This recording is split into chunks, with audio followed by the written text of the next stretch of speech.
वंदे मातरम कर्मचारी साथियों, जैसे कि आपको पता है ईएमएस पोर्टल यानी एम्प्लॉय मैनेजमेंट सिस्टम पे सभी डीडीओ को अपने जो भी एम्प्लॉयज है उनके डाटा वेरीफाई करने हैं। इस संबंध में मैंने विस्तार से 2 वीडियो बनाए, जिसमें एक में लॉगिन किस तरीके से करना है, पासवर्ड किस तरीके से आपको रीसेट करना है, उसके संबंध में पूरा प्रोसेस बताया था। और दूसरे वीडियो में लाइव मैंने आपको एक एम्प्लॉय की डिटेल्स है उसको अपडेट करके बताया था। अब कुछ लोगों की समस्या आ रही है कि मान लो पासवर्ड फॉरगेट हो गए, ये पासवर्ड आपने रीसेट कर लिए और फॉरगेट हो गए तो क्या करें। या कई बार एक समस्या जो होने वाली है, हो सकती है, जिसके संबंध में मैंने कई साथियों के द्वारा सुना भी है कि अगर मान लो इसमें जब जैसे ही आप पहली बार लॉगिन करेंगे तो आपको डीडीओ कोड और जो डिफ़ॉल्ट पासवर्ड है 123 इससे आपको लॉगिन करना है। अब कुछ कोई शरारती लोग हो सकता है या कोई विकृत मानसिकता के लोग हैं और जिसके पास आपके डीडीओ कोड है और वो सिर्फ 123 जो डिफ़ॉल्ट पासवर्ड है वो रीसेट करके आपके अगर पासवर्ड है वो रीसेट कर लेता है तो आपको लॉगिन करने में समस्या आएगी। तो मेरा पहला सुझाव तो ये होगा कि आप जो भी अब यथासंभव अपना डीडीओ लॉगिन या डीडीओ कोड एंटर करके आपको लॉगिन करके पासवर्ड है वो आप रीसेट करके अपने नए पासवर्ड है वो सेट कर लें, ताकि अन्य कोई इसको असेस नहीं कर सके। दूसरा, अगर मान लो किसी भी कारण से आप पासवर्ड फॉरगेट हो गए, चाहे आपके पासवर्ड किसी और ने सेट कर लिए, अब आपको लॉगिन करने की आवश्यकता है लेकिन आपके पास पासवर्ड है वो काम नहीं कर रहे हैं, डिफ़ॉल्ट पासवर्ड काम नहीं कर रहा है, उस संबंध में आपको क्या करना है। और इसके अलावा जो भी डाटा है वो लॉग करने के बाद में आपको क्या करना है, किसी को भेजना है, हार्ड कॉपी भेजनी है, क्या करना है, उसके संबंध में मैं आपको इस वीडियो में विस्तार से बताऊंगा। तो कृपया अगर आपने पहले वो वीडियो नहीं देखे तो आप पहले वो वीडियो देखें, ताकि आपको पूरा प्रोसेस समझ में आ जाएगा, लॉगिन कैसे करना है, पासवर्ड कैसे रीसेट करना है और अलग अलग जो इसमें ऑप्शंस है, जिसमें आपके जैसे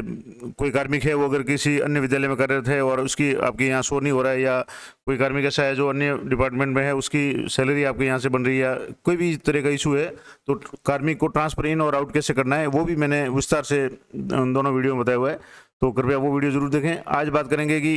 इस संबंध में जो भी कुछ लोगों की ये भी क्वेरी थी कि बार बार ये आ रहा था कि विभागीय आदेश नहीं है, सिर्फ ये कहा गया था कि इस पे डाटा लॉगिन करना है, लेकिन किसी भी अधिकारी या का ऑफिशियल कोई आदेश नहीं था कि ये काम आपको करना है। तो इस संबंध में भी आदेश जारी हो चुके हैं। तो सबसे पहले मैं आपको वो आदेश बता देता हूँ कि क्या आदेश है। अब जैसे यहाँ एक उदाहरण के तौर पे मैं जैसे यहाँ जिला निर्वाचन अधिकारी कलेक्टर जालोर की तरफ से जो आदेश निकला गया है 31/8/2023 का जो आदेश है, इसमें लिखा हुआ है कि ईएमएस यानी इलेक्शन मैनेजमेंट सिस्टम पोर्टल पे कार्मिकों के डाटा का अद्यतन किया जाना है। और इस संबंध में जो भी निर्वाचन आयोग का जो भी पत्र है वो 9/8/2023 का पत्र है। और इसमें लिखा हुआ है कि समस्त डीडीओ अपने अपने कार्मिकों का डाटा आगामी विधानसभा चुनाव हेतु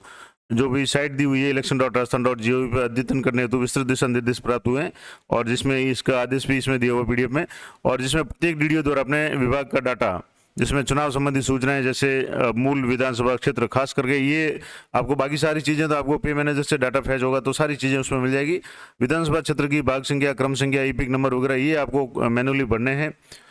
अगर आपको अपना भाग संख्या वगैरह पता नहीं है तो उसके संबंध में मैंने विस्तार से वीडियो बनाया हुआ है, उसका लिंक भी मैं आपको इस वीडियो में दे दूंगा कि ताकि आप 1 या 2 मिनट में ही आप अपने जो भी मोबाइल नंबर से या ईपिक नंबर से या किसी भी तरीके से 3-4 ऑप्शन उसमें है, आप अपने ईपिक नंबर है, भाग संख्या, क्रम संख्या, ये सारी जानकारी आप प्राप्त कर सकते हैं। तो वो वीडियो भी आप जरूर देखें और उसको अद्यतन करके डाटा लॉक करवाया जाना है। और इस संबंध में सभी डीडीओ को निर्देशित किया जाता है कि उपरोक्त कार्य को अति आवश्यक समझते हुए समयबद्ध रूप से 11/9/2023 तक पूर्ण किया जाना आवश्यक है, यानी 11 सितंबर तक ये कार्य आपको अनिवार्य रूप से करना है। और इस कार्य में किसी प्रकार की समस्या होने पर हेल्प डेस्क जो भी दी हुई है उस पर भी आप संपर्क कर सकते हैं। तो ये तो महत्वपूर्ण था कि ये ऑफिशियल आदेश हो गया प्रभारी अधिकारी, निर्वाचन अधिकारी की तरफ से, सीओ की तरफ से। अब इसमें जैसे कुछ इंपॉर्टेंट बात है, मैं आपको एक तो वो बता देता हूँ कि जो भी कार्मिक है, अब जैसे इसमें पुलिस कार्मिकों के जो भी है वो बिंदु संख्या 12 में डाक मत पत्र जारी किए जाने, तो उनके लिए भी जो भी डाटाबेस है उनको भी भेजना है ताकि डाक मत पत्र जारी किए जा सकें। इसके अलावा पे मैनेजर के अतिरिक्त अगर किसी अन्य मद से किसी का बिल बन रहा है तो उनको भी अपने स्तर पे जो भी कार्रवाई करनी है उसके संबंध में जो भी निर्देश होंगे वो भी मैं आपको बता दूंगा। अब इसमें एक तो जैसे अगर समस्या समाधान कोई है तो ये हेल्पलाइन नंबर ये जालोर जिले के लिए दी हुई, तो वो आप अगर जालोर जिले से संबंधित हो तो इस पर आप कॉन्टैक्ट कर सकते हैं, जैसे 02973 223270, और ये 2 नंबर और दिए हुए हैं। इसके अलावा कुछ इंपॉर्टेंट बातें मैं आपको बता रहा था कि पासवर्ड रीसेट कैसे करें या आगे क्या काम करना है। तो सबसे पहले तो विधानसभा जो डाटा आपको अपडेट करना है उसके लिए आपको जो साइट है वो आपको ओपन करनी है। जैसे ये साइट है, ये जो इसके बाद में जो मेन साइट है वो पहले खुलेंगे, उसके बाद में यहाँ से जो क्लिक होगा तो इस तरह की ये साइट खुलेगी जिसमें 103.203.136 ये इस तरह का जो IP एड्रेस होगा, इससे ये साइट खुलेगी। अब इसके बाद में मुख्य स्क्रीन पे आपको सबसे पहले ऑफिस सेलेक्ट करना है और ऑफिस आईडी जो पीएम मैनेजर की ऑफिस आईडी है वो आपको एंटर करनी है और इसके बाद में जो डिफ़ॉल्ट पासवर्ड है 123 करके लॉगिन करना है और प्रथम लॉगिन करते ही आपको अपना पासवर्ड बदलना है और पासवर्ड बदलना अनिवार्य है। और पासवर्ड में आपको capital letter, small letter, number और स्पेशल कैरेक्टर इस तरीके के कुछ 8 कम से कम जो न्यूनतम 8 अक्षर है उसका आपको पासवर्ड बनाना है। उदाहरण दिया हुआ है कि जैसे आप NIC@123 कर सकते हैं, जिसमें एक लेटर कैपिटल हो बाकी स्मॉल हो। इस तरीके से स्मॉल कैपिटल लेटर का जो मिला जुला रूप है जिसमें कुछ स्पेशल करेक्ट @ या जो भी है वो आप लगाएं और अंक भी लगाएं। अगर मान लो आपका पासवर्ड भूल जाते हैं तो रिक्वेस्ट या ऑफिस आईडी आपको जो भी है उसकी संदर्भ से या वो पासवर्ड है आपको एक नंबर दिया हुआ है व्हाट्सअप नंबर, उस पर आपको क्लिक ये मैसेज करना है। अगर आप अपना पासवर्ड भूल जाते हैं तो व्हाट्सअप नंबर पे अपने जो भी ऑफिस आईडी है और ऑफिस आईडी का जो भी नाम है, कार्यालय का नाम है, वो लिख करके 9887240386 इस नंबर पे आपको व्हाट्सअप करना है। तो आपके पासवर्ड है वो रीसेट कर दिए जाएंगे। अब ये हो सकता है ट्रेजरी के नंबर हो या ये स्पेशली जिले के नंबर है, तो आपके संबंधित जो भी आपका जिला है वहाँ से इस तरह के जो आदेश निकलेगा उसमें जो भी नंबर दिए हुए हैं आप उस पे नंबर पे कांटेक्ट करके आप अपने पासवर्ड है वो रीसेट कर सकते हैं। अब पासवर्ड रीसेट का आपको कब करने पड़ेंगे मैं आपको पहले वो बता देता हूँ, क्योंकि बहुत इंपॉर्टेंट जानकारी है कि अभी जैसे मान लो ये प्रोसेस शुरू हो चुका है और मैंने आपको लाइव इसका प्रोसेस बता दिया, पासवर्ड रीसेट करके भी बता दिए, एम्प्लॉय की डिटेल्स वगैरह अपडेट करके भी आपको बता दी पिछले 2 वीडियो में, वो वीडियो आप अगर देख लें। अब मान लो जैसे कोई कार्मिक या कोई डीडीओ है जो अभी तक जिन्होंने पासवर्ड रीसेट नहीं किया है, लॉगिन नहीं किया है, और कोई शरारती तत्व होगा जिसको आपके जो भी ये नंबर मालूम है, पे मैनेजर की जो भी आईडी है वो अगर आपको मालूम है, उसको मालूम है, तो वो सिर्फ आईडी डाल करके डिफ़ॉल्ट पासवर्ड डाल करके लॉगिन कर लेगा और पासवर्ड है वो अपने हिसाब से अगर सेट कर लेगा तो आपको समस्या हो जाएगी। तो आपको यथाशीघ्र पहला काम तो ये करना है कि आज ही ये वीडियो देखते ही आपको सबसे पहले इस पर लॉगिन करके अपने पासवर्ड रीसेट कर लेना है। अगर पासवर्ड आपके लॉगिन नहीं हो रहा है और पासवर्ड भूल गए हैं तो आपको जैसे ये व्हाट्सअप नंबर दिया हुआ है इस तरीके से आपके जिले के जो भी आदेश होंगे उसमें कोई ना कोई व्हाट्सअप नंबर होगा या आप अपने जो भी संबंधित ट्रेजरी है उससे संपर्क करके इसके पासवर्ड है आप रीसेट करवा लें ताकि आप आगे काम कर सकें, अन्यथा आप जो भी है लॉगिन ही नहीं कर पाएंगे। अब ये लॉगिन करने के बाद में आपको ऑफिस अपडेट करना है। ऑफिस अपडेट में आपको आपके जो भी स्कूल वगैरह है, पहले तो ऑफिस की डिटेल्स, डीडीओ के नंबर है, मोबाइल नंबर है, ईमेल आईडी वगैरह ये सारी अपडेट करनी है। उसके बाद में स्कूल या ऑफिस मैपिंग करनी है जिसमें आपके अधीनस्थ जो भी स्कूल या ऑफिस है उनको मैपिंग करने के बाद में लॉक करना है। उसके बाद में कर्मचारियों की जो डिटेल्स है वो आपको अपडेट करनी है और एक एक स्टेप करेंगे तभी दूसरा स्टेप खुलेगा। सबसे पहले आपको ऑफिस स्टेप अपडेट करना है, उसके बाद ही आपके सामने जो डीडीओ या जो स्कूल या ऑफिस मैपिंग का ऑप्शन है वो काम करना शुरू करेगा। आपके अंडर में जितने भी ऑफिस है उन सबको आपको मैप करना है। अगर कोई दूसरा ऑफिस शो हो रहा है तो उसको आपको अनमैप करना है। और अगर आपका जो भी अधीनस्थ कार्यालय है, जैसे मान लो कोई पीयू है, उसके अधीनस्थ कोई विद्यालय शो नहीं हो रहा है तो उसकी NIC ID से आपको सर्च करके आपको मैप करना है। ये प्रोसेस करने के बाद में आपको मैपिंग को लॉक करना है। कैसे लॉक करना है इसका मैंने वीडियो पहले ही बना दिया है तो वो आप जरूर देखें। और उसके बाद में आपको एम्प्लॉय पे जाना है और एम्प्लॉय की लिस्ट है, आप दोनों काम जब कर लेंगे, ऑफिस और स्कूल मैपिंग कर लेंगे, तभी आपके सामने एम्प्लॉय शो होंगे। और एम्प्लॉय में भी आपको जो भी एम्प्लॉय आपके यहाँ कार्यरत है उनको सभी को आपको एक एक करके चेक करके उनकी जो भी डिटेल्स है वो करनी है। उसमें सबसे इम्पोर्टेंट बात, ज़्यादातर जो भी जानकारी है वो पे मैनेजर से उनका नाम है, जो डेजिग्नेशन पद वगैरह है वो आ रहा है और वेतन या जो भी बैंक डिटेल्स वगैरह वो सारी आ रही है। सबसे इम्पोर्टेंट काम आपको जो करना है कि वो आपको इलेक्शन से संबंधित जो भी सूचना है, जैसे EPIC नंबर है, मतदाता पहचान संख्या है या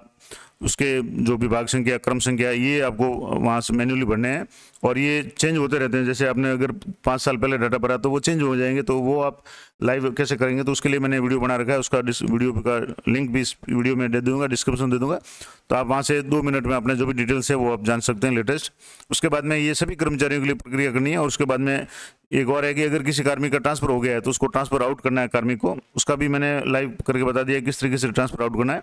और अगर कोई कार्मिक ट्रांसफर होकर के आया है और आपके NIC या इसमें शो नहीं हो रहा है तो आप उसको NIC ID से सर्च करके आप अपने को इसको इन कर सकते हैं, यानी उस कार्मिक को अपने साथ ले सकते हैं और उसकी डिटेल्स को भी करना है। उसके बाद डाटा को लॉक करना है। जो इम्पोर्टेंट बात कई लोग कह रहे थे कि ये सारा प्रोसेस कर दिया उसके बाद क्या काम करना है, तो सारा डिटेल्स जितने भी कार्मिक हैं उन सब की डिटेल्स अपडेट करने के बाद में आपको डाटा लॉग करना है। डाटा लॉग करने के बाद में आपको एक प्रिंट का ऑप्शन आएगा, जिसमें प्रिंट करके आपको जो भी कार्यालय अध्यक्ष द्वारा दिए गए सर्टिफिकेट को प्रमाणित करें, यानी जो भी आपकी डीडीओ है वो जो भी इसमें साइन करके उसको प्रमाणित करके हस्ताक्षर और कार्यालय की मोहर लगा करके नियुक्ति शाखा जिला परिषद में आपको भिजवाना है। तो आपके जो भी संबंधित जिला हो वहाँ आपको नियुक्ति शाखा जिस चुनाव से संबंधित कार्य जहाँ चल रहा है वहाँ इसकी रिपोर्ट को आपको सर्टिफाइड करके भेज देना है,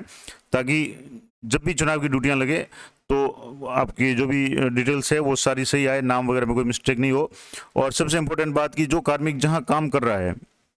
उसकी डिटेल्स उसी डीडीओ के अंडर में आपको शो करनी है। चाहे वेतन व्यवस्था के लिए कोई कार्मिक आया हो लेकिन उसकी नियुक्ति है किसी अन्य कार्यालय में है, तो जहाँ नियुक्ति है वो, क्योंकि जो भी आदेश जाएगा वो कार्मिक के पास जाएगा, तो वो जहाँ काम कर रहा है वहीं आदेश जाएगा। तो ये कुछ विशेष ध्यान रखें। और मान लो यदि गलती से डाटा लॉग का बटन प्रेस हो जाता है और डाटा आपके पूरे नहीं किए हुए हैं, यानी सभी जो भी कार्मिक है उनकी सभी की डिटेल्स अपडेट नहीं की हुई और उससे पहले ही अगर डाटा लॉग हो जाता है, तो आपको डाटा जो अनलॉक करना है उसके लिए आपको जो भी अपना संबंधित कोष कार्यालय या उप कोष कार्यालय उसमें संपर्क करना है। तो कहने का मतलब ये हुआ कि पासवर्ड रीसेट और जो इस तरीके से अगर डाटा लॉग हो जाता है तो आपको संबंधित जो भी ट्रेजरी है जहाँ से भी आपके बिल वगैरह बनते हैं, तो ट्रेजरी या सब ट्रेजरी जो भी है वहाँ पर आपको संपर्क करना है और वहाँ से उसको अनलॉक करवाना है। तो दोनों बात होगी, पासवर्ड रीसेट का काम और जो डाटा अनलॉक का काम है वो आपको संबंधित ट्रेजरी से होगा। तो वहाँ से आप संपर्क करके इस कार्य को करें और यथाशीघ्र इस कार्य को करें, क्योंकि इसकी जो तारीख है 11 तारीख दी हुई है। अंतिम दिनों में कई बार क्या होता है साइट वगैरह की प्रॉब्लम होती है, तो आप यथाशीघ्र इसको पूरा कर लें। और किसी भी सूचना के लिए जैसे ये ईमेल आईडी दी हुई है, ये जिले विशेष की ईमेल आईडी है, लेकिन आपको अपने जो भी जिले की जो भी ईमेल आईडी दी हुई है उसको आपको उस पर ईमेल करना है अगर कोई समस्या हो तो। और नहीं तो आपको यथासंभव ट्रेजरी से संपर्क करके अपने जो भी अगर डाटा लॉक है तो उसको अनलॉक करवाना है, अगर गलती से डाटा लॉक होता तो, और अगर आपके पासवर्ड रीसेट करवाना है तो वहाँ से कर सकते हैं। तो इसके बाद में ये जो यूजर मैनुअल है इसके संबंध में मैंने विस्तार से पहले वीडियो बनाया हुआ है कि डीडीओ कोड एंटर करके 1 2 3 एंटर करके आपको सबसे पहले अपने जो पासवर्ड है वो आपको नए पासवर्ड सेट करने हैं। और डिफ़ॉल्ट पासवर्ड में स्मॉल लेटर, कैपिटल लेटर, जोंग वगैरह ये सारे आपको उस काम में लेने हैं। उसके बाद में जो ऑफिस की डिटेल्स वगैरह, स्कूल मैपिंग है, ऑफिस अपडेट वगैरह, ये सारा काम करना है। इसके संबंध में मैंने विस्तार से वीडियो बनाया तो मैं इसको दोबारा रिपीट नहीं करूँगा। तो सबसे पहले तो मैं यही आपसे रिक्वेस्ट करूँगा कि आप जो भी है वो 2 वीडियो मैंने जो पहले बनाए हैं वो आप देख लें, ताकि समस्या आने पर ये तीसरा वीडियो आप देख लें। अब एक समस्या और जो है कि कुछ कार्मिकों के जो पद का नाम है वो नहीं आ रहा है, क्योंकि जो पद की जो लिस्ट है वो काफ़ी लंबी है। उसके संबंध में बहुत जल्दी मैं आपको IFMS से आपको किस तरीके से पद है वो प्राप्त करके आपको यहाँ एंटर करना है, वो जानकारी मैं अगली वीडियो में देने का प्रयास करूँगा। तो चैनल पर बने रहें और जो भी अपडेट जानकारी है उसको प्राप्त करने के लिए आप चैनल को सब्सक्राइब कर लें, ताकि जब भी कोई वीडियो आए आप तुरंत उसको आपको पता चल जाए। और अगर जानकारी आपको अच्छी लगे, उपयोग लगे, तो कृपया कमेंट जरूर करें, लाइक जरूर करें, शेयर जरूर करें, ताकि जो भी मैं कोशिश कर रहा हूँ मुझे भी मोटिवेशन मिले। तो मिलते हैं नेक्स्ट वीडियो में, तब तक जय हिंद, जय भारत।